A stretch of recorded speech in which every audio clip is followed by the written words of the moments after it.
Aujourd'hui, la Caisse des dépôts nous est vendue comme un bel établissement où le personnel est heureux grâce à de beaux accords collectifs. Si on y regarde de plus près, le tableau est malheureusement bien plus morose.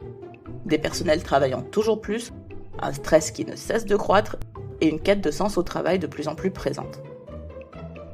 Mais alors, comment la Caisse des dépôts en est-elle arrivée là ? La Caisse des dépôts est arrivée à ce résultat en appliquant une logique budgétaire et productiviste qui met sous pression à la fois les effectifs, les salaires, mais aussi les conditions de travail. Cette logique génère 3 phénomènes majeurs. Premier phénomène, la volonté de faire plus avec moins. Sur le terrain, on constate 3 choses. Premièrement, une surcharge de travail significative due à une augmentation des effectifs bien inférieure à l'augmentation de la charge de travail réelle. Deuxièmement, une charge de travail réelle mal évaluée par la direction. Et troisièmement, une surcharge de travail totalement escamotée avec la généralisation du forfait horaire, l'écrêtage des heures supplémentaires et l'absence de badgeage en télétravail. Deuxième phénomène, une mise en œuvre du télétravail et du flex-office discutable. Avec l'élargissement du télétravail couplé au projet immobilier de déménagement, le flex-office est en voie de généralisation.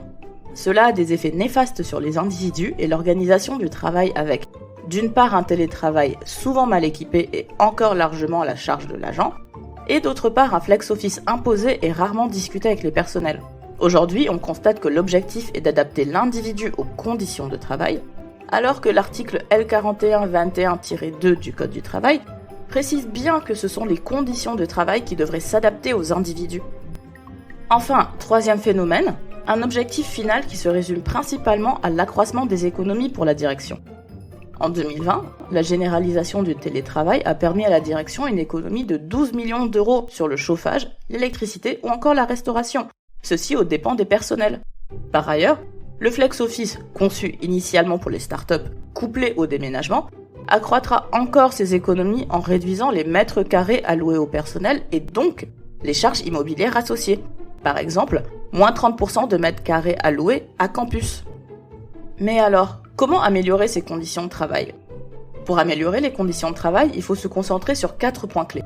Premier point, revenir à une charge de travail décente. En mesurant les charges de travail nécessaires et en les confrontant aux charges de travail effectives, en anticipant mieux les besoins, les nouvelles missions et les départs, en augmentant de manière conséquente les embauches avec davantage d'emplois permanents plutôt que des emplois précaires, et enfin en mesurant le temps de travail effectif réel par le badgeage pour tous, même en cas de forfait jour.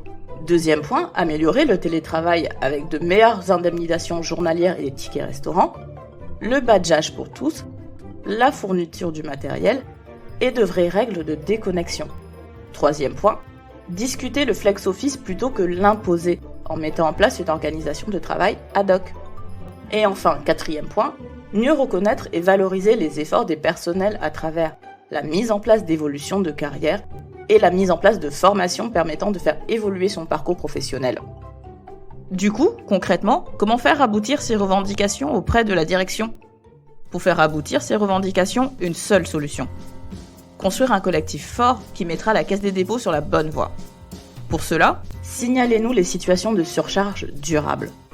Prenez contact avec vos élus CSSCT lors de problèmes de conditions de travail autour du télétravail ou de la mise en place du flex-office.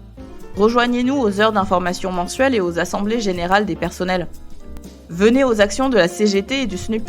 Et choisissez des élus qui agiront pour vos droits individuels et collectifs.